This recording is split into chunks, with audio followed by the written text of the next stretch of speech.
ಮೋದಿ ಸುತ್ತ ಸುಂಟರ ಗಾಳಿ 12 ವರ್ಷಗಳಲ್ಲಿ ಅತಿ ದೊಡ್ಡ ಚಾಲೆಂಜ್. ಈಗೇನ್ ಮಾಡುತ್ತೆ ಮೋದಿ ಸರ್ಕಾರ? ಸ್ನೇಹಿತರೆ, ಫಸ್ಟ್ 2 ಟರ್ಮ್ ಮತ್ತು ಇಲ್ಲಿ ತನಕನೂ ಕೂಡ ಸಾಕಷ್ಟು ರಾಜಕೀಯ ಬಿರುಗಾಳಿಗಳನ್ನ ಸುಲಭವಾಗಿ ಎದುರಿಸ್ತಾ ಇದ್ರು. ಏನೇ ದೊಡ್ಡ ವಿರೋಧ ವ್ಯಕ್ತವಾದ್ರೂ ಕೂಡ ಅದನ್ನ ಈಸಿಯಾಗಿ ಹ್ಯಾಂಡಲ್ ಮಾಡ್ತಾ ಇದ್ರು. ಆದ್ರೀಗ ಅಟ್ ದಿ ಫಸ್ಟ್ ಟೈಮ್ ಉಸಿರುಗಟ್ಟುವ ಚಕ್ರ ವ್ಯೂಹದಂತಹ ವಾತಾವರಣದಲ್ಲಿ ಈ ಕ್ಷಣಕ್ಕೆ ಮೋದಿ ಸರ್ಕಾರ ಕಾಣಿಸ್ತಾ ಇದೆ. 4 ದಿಕ್ಕುಗಳಿಂದ ಒಂದರ ಹಿಂದೊಂದು ಪ್ರತಿಭಟನೆಯ ಅಲೆಗಳು ಬಂದು ದಿಲ್ಲಿಗೆ ಹೊಡಿತಾ ಇದ್ದಾವೆ.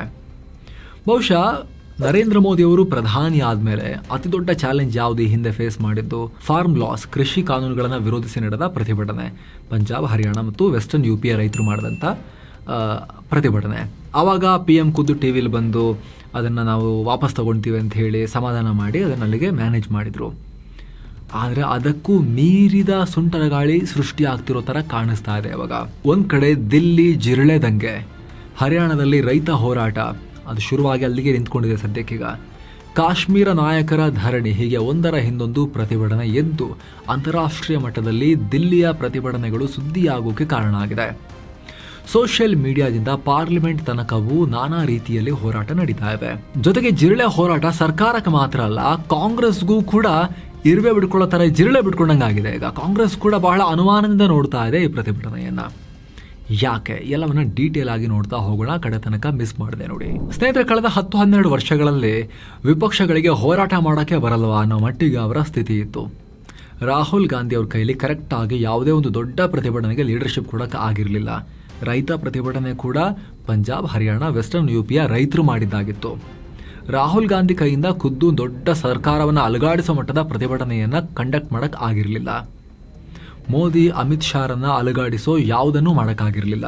ಆದರೆ ಇವಾಗ ನೀಟ್ ಪ್ರತಿಭಟನೆ ಮತ್ತು ಧರ್ಮೇಂದ್ರ ಪ್ರಧಾನ್ ರಾಜೀನಾಮೆಗೆ ಆಗ್ರಹಿಸಿ ನಡೀತಾ ಇರೋ ಪ್ರತಿಭಟನೆ, ಸೋನಂ ವಾಂಗ್ಚುಕ್ ಮತ್ತು ಜಿರಳೆಗಳೆಲ್ಲ ಸೇರಿಕೊಂಡು ಮೋದಿ, ಅಮಿತ್ ಶಾರೇ ಅಲುಗಾಡಿ ಹೋಗೋ ರೀತಿಯಲ್ಲಿ ಪ್ರತಿಭಟನೆ ಮಾಡ್ತಾ ಇದ್ದಾರೆ.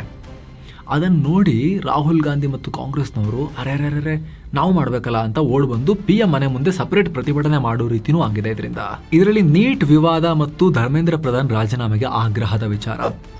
ಇದಾದ ತಕ್ಷಣ ನೈತಿಕ ಹೊಣೆ ಹೊತ್ತು ಧರ್ಮೇಂದ್ರ ಪ್ರಧಾನೇ ರಾಜೀನಾಮೆ ಕೊಟ್ಟಿದ್ರೆ ಅಥವಾ ಮೋದಿ ಹೇಳ್ಬಿಟ್ಟು ರಾಜೀನಾಮೆ ಕೊಡಿಸಿದ್ರೆ ಇಷ್ಟು ಡ್ರ್ಯಾಗ್ ಆಗ್ತಿರ್ಲಿಲ್ವೇನೋ ಇದು. ಇವಾಗ ಏನಾಗುತ್ತೆ ಹೇಳಿ? ಕಾಕ್ರೋಚ್ಗಳು ಕೇಳಿ ರಾಜೀನಾಮೆ ಕೊಡಿಸೋಷ್ಟು ಮಟ್ಟಿಗೆ ಅವ್ರು ಸ್ಟ್ರಾಂಗ್ ಆದ್ರೆ ಅನ್ನೋ ಮೆಸೇಜ್ ಪಾಸ್ ಆಗುತ್ತೆ. ಈಗ ರಾಜೀನಾಮೆ ಕೊಡಿಸಿದ್ರೆ ಮರ್ಯಾದೆ ಪ್ರಶ್ನೆ, ಕೊಡಿಸಿಲ್ಲ ಅಂದ್ರೆ ಪ್ರತಿಭಟನೆ ಇನ್ನಷ್ಟು ಜಾಸ್ತಿ ಆಗ್ತಾ ಹೋಗೋ ಅಪಾಯ ಇರುತ್ತೆ. ಎಲ್ಲ ಪ್ರತಿಭಟನೆಗಳು ಹಾಗೆ ಸಣ್ಣದಾಗಿ ಶುರುವಾಗಿರ್ತವೆ. ಅದನ್ನು ಕರೆಕ್ಟಾಗಿ ಟ್ಯಾಕಲ್ ಮಾಡಲಿಲ್ಲ, ಹ್ಯಾಂಡಲ್ ಮಾಡಲಿಲ್ಲ, ಅದಕ್ಕೆ ಕರೆಕ್ಟಾಗಿ ಸರ್ಕಾರವಾಗಿ ಓಕೆ ನಮ್ಮ ಜನರೇ ಕೇಳ್ತಿರೋದು ಏನು ಹೇಳ್ತಿದ್ದಾರೆ ನೋಡೋಣ ಅಂತ ಕಿವಿ ಕೊಟ್ಟು ಕರೆದು ಮಾತಾಡಿ ಅದಕ್ಕೆ ರೆಸ್ಪಾಂಡ್ ಮಾಡಲಿಲ್ಲ ಕರೆಕ್ಟಾಗಿ ಅಂತ ಹೇಳಿದ್ರೆ, ಇಂತಹ ವಿಚಾರಗಳಲ್ಲಿ ಎಸ್ಪೆಷಲಿ ಅದರಲ್ಲೂ ಕೂಡ 10-12 ವರ್ಷಗಳ ಆಡಳಿತ ನಡೆದು ನಿಧಾನಕ್ಕೆ ಆಡಳಿತ ವಿರೋಧಿಯಲ್ಲೇ ಕ್ರಿಯೇಟ್ ಆಗೋ ಚಾನ್ಸಸ್ ಇರೋ ಸಂದರ್ಭದಲ್ಲಿ ನಡೆಯೋ ಪ್ರತಿಭಟನೆಗಳನ್ನು ನೆಗ್ಲೆಕ್ಟ್ ಮಾಡಿದ್ರೆ ಏನಾಗುತ್ತೆ ಅನ್ನೋದಕ್ಕೆ ಇದು ಬೆಸ್ಟ್ ಎಕ್ಸಾಂಪಲ್. ಹಾಗೆ ಸೋಷಿಯಲ್ ಮೀಡಿಯಾದಲ್ಲಿ ಮೀಮ್ ಥರ ಶುರುವಾದ ಕಾಕ್ರೋಚ್ ಪಾರ್ಟಿಯನ್ನು ಆರಂಭದಲ್ಲೇ ನೆಗ್ಲೆಕ್ಟ್ ಮಾಡಿ ಎಡವಟ್ಟು ಮಾಡ್ತು ಮೋದಿ ಸರ್ಕಾರ. ಆದರೆ ನಿಧಾನಕ್ಕೆ ಸೋನಂ ವಾಂಗ್ಚುಕ್ ಕೂಡ ಬಂದಿದ್ದಕ್ಕೆ ಸೇರಿಕೊಂಡ್ರು. ಅವರ ಉಪವಾಸದಿಂದ ಪ್ರತಿಭಟನೆಗೆ ಮತ್ತಷ್ಟು ಮೊಮೆಂಟಮ್ ಸಿಕ್ತು. ಕೇಜ್ರಿವಾಲ್ರ ಆಂದೋಲನಕ್ಕೆ ಅಣ್ಣಾ ಹಜಾರೆ ಮುಖ ಆದ್ರಲ್ಲ, ಹಾಗೆ ಜಿರಳೆಗಳ ಆಂದೋಲನಕ್ಕೆ ಈಗ ವಾಂಗ್ಚುಕ್ ಫೇಸ್ ಆದ್ರು. ವಾಂಗ್ಚುಕ್ ಬಗ್ಗೆ ಕೂಡ ಆರಂಭದಲ್ಲಿ ತಲೆ ಕೆಡಿಸ್ಕೊಳ್ಳೇ ಇಲ್ಲ. ಅವರು ಉಪವಾಸ ಮಾಡಿ ವಾರದ ಮೇಲೆ ವಾರ ಕಳೆದು ಅವರ 9 kg ತೂಕ ಕಮ್ಮಿಯಾಗಿ ವೈದ್ಯರು ಆತಂಕ ವ್ಯಕ್ತಪಡಿಸೋಕೆ ಶುರು ಮಾಡಿದ್ಮೇಲೆ ಸರ್ಕಾರ ಹೊತ್ಕೊಂಡು ಹೋಗಿ ಅವ್ರನ್ನ ಹಾಸ್ಪಿಟಲ್ ಇಟ್ಕೊಂಡಿದೆ. ಈಗ ಅಲ್ಲಿಂದ ಮತ್ತೇನಾಯ್ತು, ಮೊಮೆಂಟಮ್ ಇನ್ನೂ ಜಾಸ್ತಿನೇ ಆಯ್ತು. ಮತ್ತೆ ಆಮೇಲೆ ಸಂಸತ್ ಅಧಿವೇಶನ ಶುರು ಆಗಬೇಕಾದ್ರೆ ಪ್ರತಿಭಟನೆ ಮಾಡ್ತೀವಿ, ಸಂಸತ್ತಿಗೆ ಮುತ್ತಿಗೆ ಹಾಕ್ತೀವಿ ಅಂತ ಕಾಕ್ರೋಚ್ ಪಾರ್ಟಿಯವರು ಹೇಳಿದ್ರು. ಆ ಪ್ರತಿಭಟನೆಯಲ್ಲೂ ಕೂಡ ದಿಲ್ಲಿ ಪೊಲೀಸರು ಬಲ ಪ್ರಯೋಗ ಮಾಡಿ ಕೆಲ ವಿದ್ಯಾರ್ಥಿಗಳು ಗಂಭೀರವಾಗಿ ಗಾಯಗೊಂಡು, ಪ್ರತಿಭಟನೆಯನ್ನ ಹ್ಯಾಂಡಲ್ ಮಾಡೋಕೆ ಭದ್ರತಾ ಸಿಬ್ಬಂದಿ ಬಳಸಿದ ಮೆಥಡ್ಸ್, ಕೆಲ ಭದ್ರತಾ ಸಿಬ್ಬಂದಿನೇ ಕಲ್ಲು ತೂರಾಟ ಮಾಡಿದ್ದೆಲ್ಲ ವಿಜುವಲ್ಸ್, ಕೆಲ ವಿದ್ಯಾರ್ಥಿಗಳು ಬಿದ್ದು ಒದ್ದಾಡ್ತಿರೋದು, ದಯನೀಯವಾಗಿ ಬೇಡ್ಕೊಳ್ತಿರೋದು, ಆ ದೃಶ್ಯಗಳು, ಇದೆಲ್ಲ ದೃಶ್ಯಗಳ ಕಾಲ. ಒಂದು ಸಣ್ಣ ದೃಶ್ಯ, ಒಬ್ಬ ವ್ಯಕ್ತಿಯ ದೃಶ್ಯ ಕೂಡ ಕೋಟ್ಯಂತರ ಜನರಿಗೆ ನನಗೆ ಸಂಬಂಧಪಟ್ಟಿದ್ದು ಅನ್ನೋ ಫೀಲಿಂಗ್ ಬರೋಕೆ ಕಾರಣ ಆಗುತ್ತೆ. ಇದು ಯಾವುದನ್ನ ಕೂಡ ದಿಲ್ಲಿ ಪೊಲೀಸ್ ಮತ್ತು ಕೇಂದ್ರ ಸರ್ಕಾರ ಸರಿಯಾಗಿ ಹ್ಯಾಂಡಲ್ ಮಾಡಿಲ್ಲ. ಮತ್ತೊಂದು ಕಡೆ ಸ್ನೇಹಿತರೆ, ಪಂಜಾಬ್, ಹರಿಯಾಣ ಭಾಗದಲ್ಲಿ ರೈತರ ಪ್ರತಿಭಟನೆ ಕೂಡ ಶುರುವಾಯಿತು ಇದ್ದಕ್ಕಿದ್ದ ಹಾಗೆ. ಈ ಹಿಂದೆ ಕೃಷಿ ಕಾಯ್ದೆಗಳ ವಿರುದ್ಧ ಹೋರಾಟ ಮಾಡಿದ್ದಂಥವರು ಈಗ ಭಾರತ ಅಮೆರಿಕ ಟ್ರೇಡ್ ಡೀಲ್ ಮಾಡಬಾರ್ದು ಅಂತ ಹೇಳಿ ಪ್ರತಿಭಟನೆ ಶುರು ಮಾಡ್ತೀವಿ ಅಂತ ಹೇಳಿದ್ದಾರೆ ಆ ಭಾಗದ ರೈತರು. ಈ ಟ್ರೇಡ್ ಡೀಲ್ನಿಂದ ಅಮೆರಿಕದ ದೊಡ್ಡ ದೊಡ್ಡ ಕಾರ್ಪೊರೇಟ್ ಕೃಷಿ ಕಂಪನಿಗಳಿಗೆ ಭಾರತದ ಮಾರುಕಟ್ಟೆಯಲ್ಲಿ ಆಕ್ಸೆಸ್ ಸಿಗುತ್ತೆ. ಇದರಿಂದ ಸಣ್ಣ ರೈತರಿಗೆ, ಡೇರಿ ಉತ್ಪಾದಕರಿಗೆ, ಮಾರ್ಕೆಟ್ಗೆಲ್ಲ ಸಮಸ್ಯೆ ಆಗುತ್ತೆ ಅನ್ನೋದು ಇವರ ಆರೋಪ.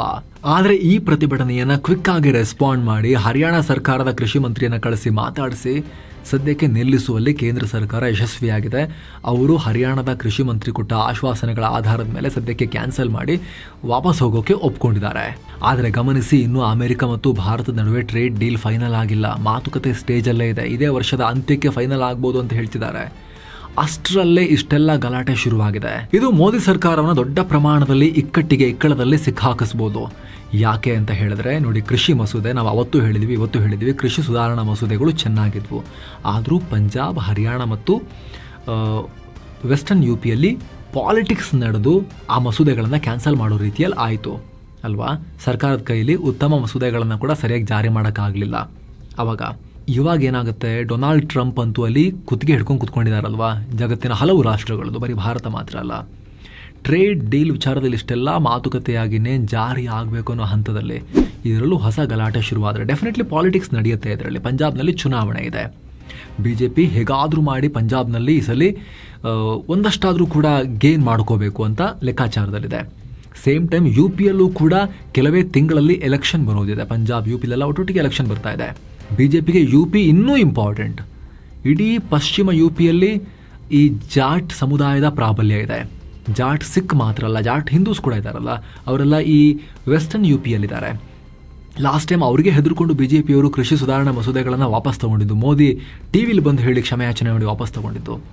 ಈಗ ಮತ್ತೆ ಎಲೆಕ್ಷನ್ಗೆ ಕೆಲವೇ ತಿಂಗಳಿರಬೇಕಾದ್ರೆ ಮತ್ತೆ ಅಲ್ಲೂ ಕೂಡ ಈ ರೈತ ಪ್ರತಿಭಟನೆಗಳ ಗಲಾಟೆ ಆ ಭಾಗದಲ್ಲೇ ನಿಧಾನಕ್ಕೆ ಚಿಗುರ್ತಾ ಇದೆ. ಈ ನೀಟ್, ಧರ್ಮೇಂದ್ರ ಪ್ರಧಾನ್ ರಾಜೀನಾಮೆ ಅದೆಲ್ಲ ಒಂದು ಆಂತರಿಕ ವಿಚಾರ. ಇವೆಲ್ಲವೂ ಕೂಡ ಪ್ರಧಾನ್ ರಾಜೀನಾಮೆ ಕೊಡಬೇಕಾಗಿ ಕೇಳಿದ್ರೆ ನಮ್ಮನ್ನು ಕೇಳಿದ್ರು ಕೂಡ ಕೊಡಬೇಕು ಅಂತ ನಾವು ಹೇಳ್ತೀವಿ. ಆದರೆ ಅಮೆರಿಕ ಭಾರತದ ಟ್ರೇಡ್ ಡೀಲ್ ಇದೆಯಲ್ಲ, ಇದರಲ್ಲಿ ನ್ಯಾಷನಲ್ ಇಂಟ್ರೆಸ್ಟ್ ಇದೆ. ಇಂಟರ್ನ್ಯಾಷನಲಿ ಭಾರತ ಮತ್ತು ಅಮೆರಿಕದೊಂದಿಗಿನ ಸಂಬಂಧ ಹೇಗಿರುತ್ತೆ ಮುಂದೆ, ಹಾಗೂ ಇಂಟರ್ನ್ಯಾಷನಲಿ ಭಾರತದ ಅಮೆರಿಕದ ವ್ಯಾಪಾರ ಸಂಬಂಧ ಹೇಗಿರುತ್ತೆ, ಅದೆಲ್ಲವೂ ಕೂಡ ಡಿಸೈಡ್ ಆಗೋ ಫ್ಯಾಕ್ಟರ್ ಅದು. ಆ ವಿಚಾರದಲ್ಲಿ ಏನಾದರೂ ಕೂಡ ಮತ್ತೆ ಪ್ರಾಬ್ಲಮ್ ಆಯಿತು ಅಂತ ಹೇಳಿದ್ರೆ BJPಗೆ ತುಂಬ ಆ ಕಡೆ ಬೆಂಕಿ, ಈ ಕಡೆ ಹುಲಿ, ಆ ಕಡೆ ಗುಂಡಿ, ಈ ಕಡೆ ಹುಲಿ, ಆ ರೀತಿಯ ವಾತಾವರಣ ನಿರ್ಮಾಣ ಆಗುತ್ತೆ. ಎಕಾನಮಿನ ಪ್ರಯಾರಿಟಿಯಾಗಿ ಇಟ್ಕೊಳ್ಳೋದಾ, ಅಮೆರಿಕದೊಂದಿಗೆ ಟ್ರೇಡ್ ಡೀಲ್ ಮಾಡ್ಕೊಳ್ಳೋದಾ, ದೊಡ್ಡ ಪ್ರಮಾಣದಲ್ಲಿ ಉದ್ಯೋಗ ಸೃಷ್ಟಿಗೆ ಮುಖ್ಯ ಅಲ್ವಾ. ಅಮೆರಿಕಾಗೆ ನಮ್ಮ ರಫ್ತು, ಬೆಂಗಳೂರಿಗೆ IT ಎಕ್ಸ್ಪೋರ್ಟ್ಸ್ ನಾವು ಮಾಡ್ತೀವಿ ಅಲ್ವಾ. ಭಾರತದಾದ್ಯಂತ ತುಂಬ ಇಂಡಸ್ಟ್ರೀಸ್ ಅಮೆರಿಕಾಗೆ ಎಕ್ಸ್ಪೋರ್ಟ್ ಮಾಡ್ತಾರೆ. ಅಲ್ಲೆಲ್ಲ ತುಂಬ ಜನರಿಗೆ ಉದ್ಯೋಗ ಸಿಕ್ಕಿದೆ. ಈಗ ಟ್ರೇಡ್ ಡೀಲ್ ಕರೆಕ್ಟಾಗಿ ಆಗಿಲ್ಲ ಅಂದರೆ ಟ್ಯಾರಿಫ್ ಬರೆಯನ್ನು ಫೇಸ್ ಮಾಡಬೇಕಾಗ್ಬೋದು. ನಮ್ಮ ಎಕ್ಸ್ಪೋರ್ಟ್ ಅಮೆರಿಕಾಗೆ ತುಂಬ ಪ್ರಾಬ್ಲಮ್ ಆಗ್ಬೋದು. ಅಲ್ಲಿ ಜಾಬ್ಸಿಗೆ ಪ್ರಾಬ್ಲಮ್ ಆಗ್ಬೋದು. ಅದನ್ನು ನೋಡೋದಾ, ಅಥವಾ ಇಲ್ಲಿ ಭುಗಿಲೇಳುವ ಪ್ರತಿಭಟನೆ ಮತ್ತು ಅದರ ಹಿಂದೆ ನಡೆಯುವ ಪಾಲಿಟಿಕ್ಸನ್ನು ಹ್ಯಾಂಡಲ್ ಮಾಡೋದಾ, ಅದು BJPಗೆ ತುಂಬ ದೊಡ್ಡ ಚಾಲೆಂಜ್ ಆಗಬಹುದು. ಹೀಗೆ ಕಂಟಿನ್ಯೂ ಆಗೋಕೆ ಅದನ್ನು ಬೇಗ ಹ್ಯಾಂಡಲ್ ಮಾಡಿಲ್ಲ, ಟ್ಯಾಕಲ್ ಮಾಡಿಲ್ಲ ಅಂತ ಹೇಳಿದ್ರೆ, ಆ ಭಾಗದಲ್ಲಿ ಕರೆಕ್ಟಾಗಿ ಕಮ್ಯುನಿಕೇಟ್ ಮಾಡಿಲ್ಲ ಜನರಿಗೆ ಅಂತ ಹೇಳಿದ್ರೆ. ಮತ್ತೊಂದು ಕಡೆ ಕಾಶ್ಮೀರ. ಇದೆಲ್ಲದರ ನಡುವೆ ಕಾಶ್ಮೀರದ CM ಕೂಡ ಫೀಲ್ಡ್ಗಿಳಿದಿದ್ದಾರೆ. ನಮಗೆ ಪೂರ್ತಿ ರಾಜ್ಯದ ಸ್ಥಾನಮಾನ ಕೊಡಿ, ಕೇಂದ್ರ ಸರ್ಕಾರ ಕೊಟ್ಟಿದ್ದ ಭರವಸೆಯನ್ನು ಈಡೇರಿಸಬೇಕು ಅಂತ CM ಒಮರ್ ಅಬ್ದುಲ್ಲಾ ಒತ್ತಾಯ ಮಾಡಿದ್ದಾರೆ. 2019ರಲ್ಲಿ ಆರ್ಟಿಕಲ್ 370 ತೆಗೆದುಹಾಕುವಾಗ ಜಮ್ಮು ಕಾಶ್ಮೀರ ಮತ್ತು ಲಡಾಖನ್ನು ಕೇಂದ್ರಾಡಳಿತ ಪ್ರದೇಶವನ್ನಾಗಿ ಘೋಷಣೆ ಮಾಡಲಾಗಿತ್ತು. ಆಮೇಲೆ ಹಲವು ಬಾರಿ ಕೇಂದ್ರ ಸರ್ಕಾರ ಜಮ್ಮು ಕಾಶ್ಮೀರಕ್ಕೆ ಪೂರ್ಣ ರಾಜ್ಯ ಸ್ಥಾನಮಾನ ಕೊಡ್ತೀವಿ ಅಂತ ಪ್ರಾಮಿಸ್ ಮಾಡಿತ್ತು. ಇಲ್ಲಿವರೆಗೂ ಕೊಟ್ಟಿಲ್ಲ, ಕೊಡಿ ಅಂತ ಒಮರ್ ಅಬ್ದುಲ್ಲಾ ಕೇಳ್ತಾ ಇದ್ದಾರೆ. ದಿಲ್ಲಿಯ ಜಂತರ್ ಮಂತರ್ನಲ್ಲಿ ಅವ್ರದ್ದು ಪ್ರತಿಭಟನೆ ಜಸ್ಟ್ ಆರಂಭ ಅಷ್ಟೇ. ಸರ್ಕಾರ ಸ್ಪಂದಿಸಿಲ್ಲ ಅಂದರೆ ಇನ್ನೂ ದೊಡ್ಡದಾಗಿ ಹೋರಾಟ ಮಾಡ್ತೀವಿ ಅಂತ ಒಮರ್ ಅಬ್ದುಲ್ಲಾ ಹೇಳಿದ್ದಾರೆ. ಇದು ಕೂಡ BJPಗೆ ದೊಡ್ಡ ಹೆಡ್ಡೇಕ್. BJPಯ ನ್ಯಾಷನಲ್ ನ್ಯಾರೇಟಿವ್ನಲ್ಲೂ ಕೂಡ ಕಾಶ್ಮೀರ ಇಂಪಾರ್ಟೆಂಟ್. BJPಗೆ ಕಾಶ್ಮೀರದಲ್ಲಿ ಅಧಿಕಾರ ಇಲ್ಲದೆ ಇರ್ಬೋದು, ಕಾಶ್ಮೀರದಲ್ಲಿ ದೊಡ್ಡ ಪ್ರಮಾಣದ ಲೋಕಸಭಾ ಸೀಟುಗಳು BJPಗೆ ಇಲ್ಲದೆ ಇರ್ಬೋದು, ಆದರೆ ಕಾಶ್ಮೀರದ ಪ್ರಭಾವ BJPಯ ಪಾಲಿಗೆ ರಾಷ್ಟ್ರವ್ಯಾಪಿ ಇದೆ. 2019ರಲ್ಲಿ 370 ವಿಧಿ ರದ್ದು ಮಾಡಿದ ಮೇಲೆ ಕಾಶ್ಮೀರದಲ್ಲಿ ಎಲ್ಲವೂ ಸರಿಯಾಗಿದೆ, ಹೊಸ ಕಾಶ್ಮೀರ ಸೃಷ್ಟಿ ಮಾಡ್ತಾ ಇದ್ದೀವಿ ಅನ್ನೋದು ಕೇಂದ್ರ ಸರ್ಕಾರ ಬರೀ ಭಾರತ ಮಾತ್ರ ಅಲ್ಲ, ಜಗತ್ತಿಗೆ ಸಾರ್ತಾ ಇರೋ ವಿಚಾರ. ಆದರೆ ಕಾಶ್ಮೀರ ಜನರಿಂದಲೇ ಚುನಾಯಿತರಾದ ಮುಖ್ಯಮಂತ್ರಿ ದಿಲ್ಲಿಲಿ ಜಂತರ್ ಮಂತರಲ್ಲಿ ಬಂದು ಕೂತ್ಕೊಂಡು ಪ್ರತಿಭಟನೆ ಮಾಡ್ತೀನಿ ಅಂತ ಹೇಳಿದ್ರೆ, ನ್ಯಾಷನಲ್ ಇಂಟರ್ನ್ಯಾಷನಲ್ ಲೆವೆಲ್ನಲ್ಲಿ ಈ ಇರೋ ಎಲ್ಲ ಟ್ರಬಲ್ಗಳ ನಡುವೆ ಇನ್ನೊಂದು ದೊಡ್ಡ ಟ್ರಬಲ್ ಮೋದಿ ಮತ್ತು ಅವರ ಸರ್ಕಾರಕ್ಕೆ ಬಂದು ಕಾಡುತ್ತೆ. ದೊಡ್ಡ ಮುಜುಗರದ ವಿಚಾರ ಆಗುತ್ತೆ. ಪಾಕಿಸ್ತಾನದ POKನಲ್ಲಿ ಅವರು ಅನ್ಯಾಯ ಮಾಡ್ತಿದ್ದಾರ್ರಿ, ಜನರ ಮೇಲೆ ದಬ್ಬಾಳಿಕೆ ಮಾಡ್ತಿದ್ದಾರ್ರಿ ಅಂತ ಹೇಳೋಕೆ ಹೊರಟಾಗ, ಅಲ್ಲಿ ನೋಡ್ರಿ ನಿಮ್ಮ CM ಬಂದು ಕೂತಿದಾರಲ್ಲಿ, ಅವ್ರು ನೋಡ್ರಿ ಫಸ್ಟು ಅಂತ ಪಾಕ್ ನಮಗೆ ಹೇಳುತ್ತೆ. ಓಕೆ ಸರಿ, ಬೇಗ ಕಾಶ್ಮೀರದ ಹ್ಯಾಂಡಲ್ ಮಾಡಿಬಿಡೋಣ, ರಾಜ್ಯ ಸ್ಥಾನಮಾನ ಕೊಡೋಣ ಅಂತ ಹೊರಟ್ರೆ ಪಕ್ಕದಲ್ಲಿರೋ ಲಡಾಖ್ ಕೂಡ ಸುಮ್ಮನಿರುತ್ತಾ. ಅಲ್ಲೂ ನಮಗೂ ರಾಜ್ಯ ಸ್ಥಾನಮಾನ ಮತ್ತು 6ನೇ ಶೆಡ್ಯೂಲ್ನಲ್ಲಿ ನೀವು ಮಾಡಿಕೊಡಿ ಅಂತ ಹೇಳಿ ಸೋನಂ ವಾಂಗ್ಚುಕ್ ನೇತೃತ್ವದಲ್ಲೂ ಕೂಡ ಹೋರಾಟ ಆಗ್ತಿದೆ. ಅದು ಇನ್ನಷ್ಟು ತೀವ್ರ ಆಗುತ್ತೆ. ಇಶ್ಯೂಸ್ ಇಷ್ಟೇ ಅಲ್ಲ, UP ಎಲೆಕ್ಷನ್ಗಿಂತ ಮುಂಚೆ BJPಗೆ ದೊಡ್ಡ ಹೊಡೆತ ಕೊಟ್ಟಿರೋದು ಸೆಂಟಿಮೆಂಟ್ಗೆ ಅಯೋಧ್ಯೆಯಲ್ಲಿ ನಡೆದ ಕಾಣಿಕೆ ಹಣದ ಕಳ್ಳತನ. ಸರ್ಕಾರಕ್ಕೆ ಮುಜುಗರ ತಂದಿದೆ ಅಲ್ಲಿನ ಸಿಬ್ಬಂದಿ ದುಡ್ಡನ್ನು ಕದ್ದಿರೋದು. ರಾಮ ಮಂದಿರ ಅನ್ನೋದು BJPಯವರೇ ಹೇಳೋ ಹಾಗೆ ಅತಿ ದೊಡ್ಡ ಸಾಧನೆ ಮತ್ತು ಭಾವುಕ ವಿಚಾರ. 500 ವರ್ಷಗಳ ಅನ್ಯಾಯವನ್ನು ಸರಿಪಡಿಸಿದ್ದೀವಿ ಅಂತ BJP ಹೇಳ್ತಾ ಇತ್ತು.